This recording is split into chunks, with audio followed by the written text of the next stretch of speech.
രഹസ്യവിവരത്തിന്റെ അടിസ്ഥാനത്തിലായിരുന്നു പോലീസ് പരിശോധന. ഇന്നലെ 5 മണിയോടെ ക്വാർട്ടേഴ്സിലെത്തിയ പോലീസ് സംഘത്തിന് പ്രതികൾ വാതിൽ തുറന്നു നൽകിയില്ല.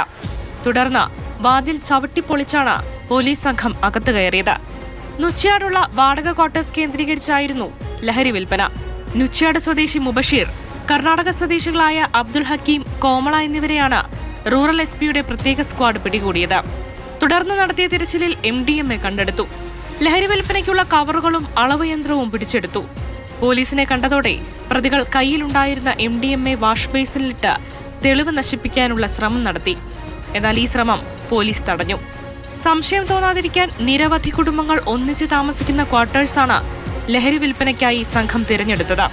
അറസ്റ്റിലായ പ്രതികളെ റിമാൻഡ് ചെയ്തു. മാതൃഭൂമി ന്യൂസ്, കണ്ണൂർ.